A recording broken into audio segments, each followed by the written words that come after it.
Hello friends, welcome to EPG Pathshala, a project under NMEICT. I am Yatrik Patel, I am working for Inflibnet, and today we will learn about RFID technology for libraries. Today we will cover Introduction to RFID, Components of RFID, RFID use in libraries, as well as interfacing RFID with library automation system. We'll also have glimpse on prevailing RFID standards, as well as in the end we will discuss advantages and disadvantages of RFID. Now let's understand what is exactly RFID. RFID stands for Radio Frequency Identification. RFID is part of family of AIDC, that is automatic identification and data capture technologies that includes barcode and smart cards. RFID is a non-contact, or one can say wireless use of radio frequency electromagnetic fields to transfer data for the purpose of automatic identification and tracking of tags attached to objects. The tag contains electronically stored information which can be read, added or modified. And this tags doesn't need to be in line of sight of the reader and can be embedded in variety of objects. So with this brief, let us have a broader view of components of RFID. Generally speaking, there are three broad components. Any RFID system consists of an object, so that an item which needs to be identified or tracked with a tag. Another component required is a RFID reader, that is required to read the data from the tag which has been attached with the object, and a server, or say a docking station with a software that interface with the system that make use of information from the tags. Now let us see each component in detail. First of all, we will see RFID tags. These tags are mainly of two types, that is active and passive. Active tags can be powered and read at short range via electromagnetic induction, or in a simple language one can say via magnetic field. Passive type of tags can use local power source, so it may be a battery or something, or this passive type of tag can also collect energy from the surrounding electromagnetic field and act as passive transponder to emit microwave or UHF radio wave. So in short, when I talk about passive tags, either you can attach a battery or you can create a magnetic field around that tag, so that tag captures the power of electromagnetic field and emit microwave or UHF radio wave as per type of tag.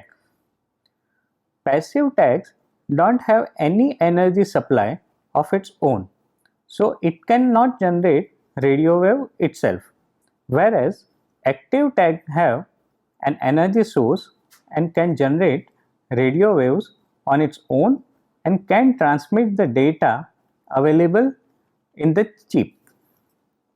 Now when we talk about active tags, there are two major types of active tags.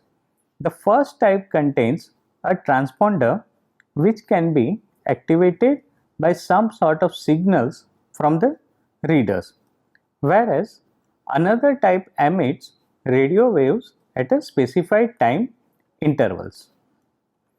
So comparatively, passive tags tend to be cheaper and smaller than active tags.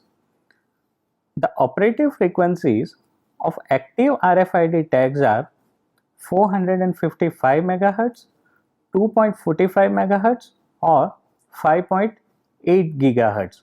Due to these high frequencies, tags can be read at a distance of 18 to 90 meter. Additionally, these active tags can also contain a large information on the chip, whereas passive tags can transmit on low, high or ultra high frequencies. Passive tags generally used in libraries tends to operate at a high 13.56 MHz frequency, and therefore the distance that these tags can communicate with the reader is limited to few centimeters or few meters, and typically this is what required in library settings. As discussed earlier, another component is RFID reader and server. So reader or sensor operates on same frequency as of tags. Otherwise, there will be miscommunication. Whatever tags emit, the sensor cannot capture that if both of them don't work on same frequency. So the antenna available in the reader emits electromagnetic field, and tag picks up this field and draw energy from it. The tag uses this energy to activate the circuit and the chip available on it. The software on the server contains the further information about the unique identification information which has been captured from the tag. The server uses this identification number to track the item or the record movements of the items. Now let us see how this RFID can be used in libraries. Libraries around the world have already started to use RFID technologies for speedy and efficient handling of library object, inventory control and checkout. Libraries around the world have already started to use RFID technologies for speedy and efficient handling of library objects, inventory control, checkout and check-in processes. In general, the technology used in library is the same technology used in application for passive RFID tags. When we talk about different types of tags which are being used in library, these tags can be either read only or in short RO. It can be write once, read many, that is WORM, or read and write. RO tags, that are read only tags, are pre-programmed with a unique number like a serial number, or it may be accession number or ISBN number. Write once, read many, that is WORM tags are pre-programmed, but additional information, whatever you want to add, can be added to these tags. Whereas read write, so RW tags can be updated dynamically, or I mean to say programmatically. Most library applications use RW, that is read write tags. Now let us see the kinds of RFID readers which are being used in library. The typical installation in a library would require a staff station, or also popularly known as conversion station. This library staff station unit enables library staff to check in or check out items for library circulation operations. This unit also enables library staff to tag a particular item, that may be a library book or any library object, as well as member card. This can be connected to existing hardware as a standalone solution. Another one is self-check-in, self-checkout station or self-operation kiosk. RFID self-check-in checkout systems provide facilities for borrowing, return and renewals of material via RFID tags. RFID self-check systems can specify checkout library items in one easy step by just putting the material on the station. In the station, when RFID tag is read, a software event occurs which changes the status of an item either checked in or checked out based on the operation performed. Self-service stations can be used to check in library materials without any staff assistance, wherein a direct self-service station can be used to check in library material without staff assistance, wherein a user can directly put in his or her borrowed material and the operation will be performed automatically. Libraries also use the exit sensors or security gates. Exit sensors or security gates can be used to verify that all the material leaving the library has been properly checked out or not. Generally, they are embedded in security gate. A security gate is composed of two pedestals, and in fact, if you require, based on the width of the gate, you may put additional pedestal to increase the detection surface. Each pedestal can be standalone and can be plugged in to the main power. This exit sensor can be a standalone solution or may be interfaced with your library management system. Libraries are also using RFID based book drop stations. Book drop stations are used to automatically discharge the library materials and reactive security. This station can be placed anywhere within or outside the library. A library user drops the library item, that means a book or any other material, into the slot provided in the station. The reader captures the electronic signature on the RFID tag available on that item and sends this information to backend system for appropriate action. User is also acknowledged by alerting sound, light or printed receipt.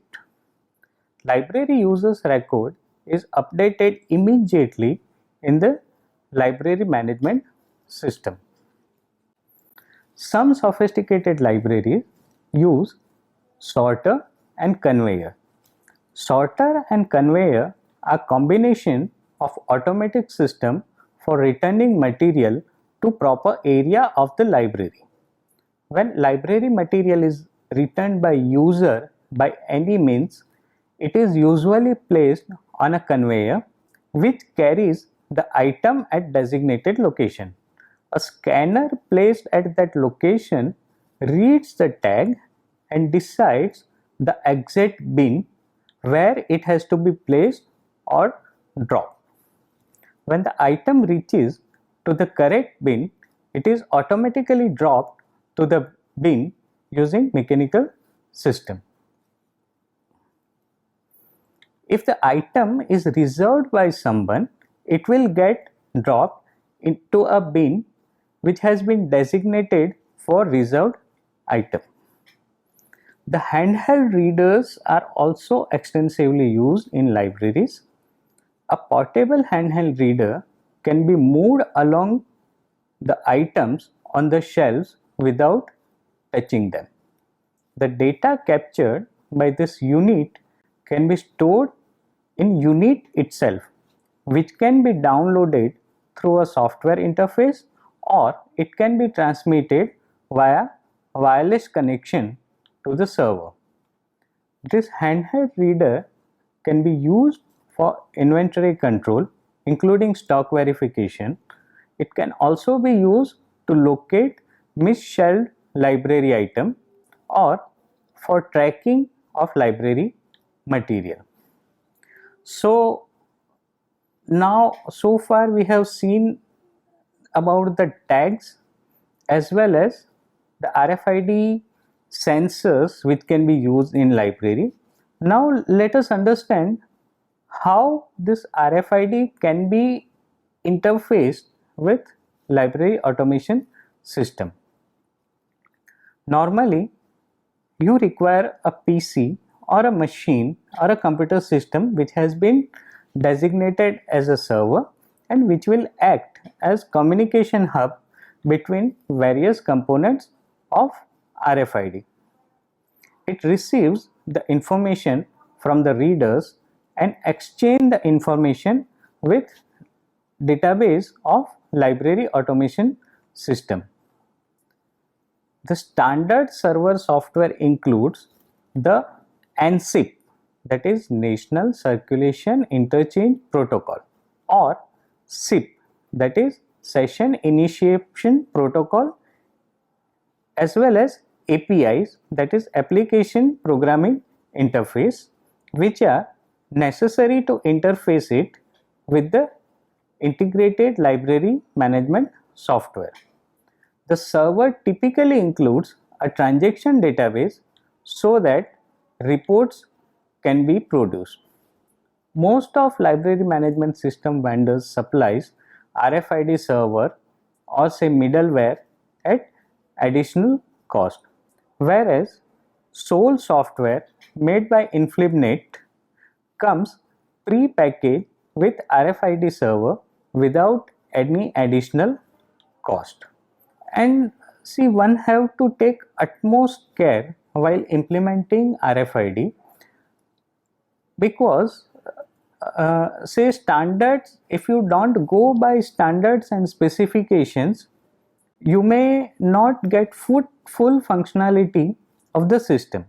So there are two prevailing standards for RFID, that are NCIP, that is National Information Standard Organization's Circulation Interchange Protocol. This is the protocol that provides specifications for the exchange of messages and among the computer-based application to enable them to perform functions necessary to land and borrow items, to provide controlled access to electronic resources, and to facilitate cooperative management of these functions.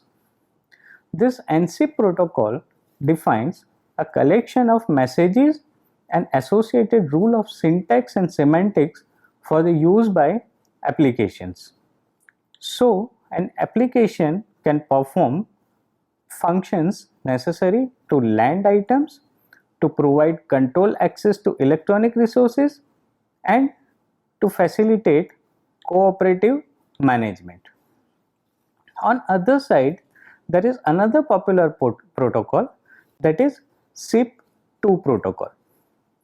SIP2 is a communication protocol that provides a standard interface between library management system and library automation devices, that is staff station, checkout and check-in devices, etc. This protocol can be used by any application that has a need to retrieve information from an LMS or process circulation transaction via integrated library management systems. There are two versions of SIP, that is SIP. version 1 and version 2. SIP2 is based on a proprietary protocol but has been open for use by all the parties, providing systems for library circulation. Now let us understand the advantages and disadvantages of RFID in the libraries. Now, RFID use is always a debatable topic when libraries choose to convert their collection to be able to take advantage of the technology. The advantages are reduction of manpower requirement, its reliability, its security, better inventory control, tag life and appearance. Whereas disadvantages are its cost, it can be easily tampered, so the vulnerability is also an issue, and removal of RFID tags. Say if somebody removes the RFID tag from the material, you won't be able to do anything. So summarizing all, in this module we have learned basics of RFID technology along with components, standards and protocols related to implementation of the same in the library. It is quite clear from above discussion that an RFID system may be a comprehensive system that addresses both the security as well as the material tracking needs of the library. RFID in the library is not a risk if the standards are followed religiously. RFID speed up the circulation operation of a library along with faster in-house operations related to inventory handling and frees the library staff to do more productive work. It is important to educate library staff as well as library users about RFID technology before implementing the RFID system in the library. Thank you.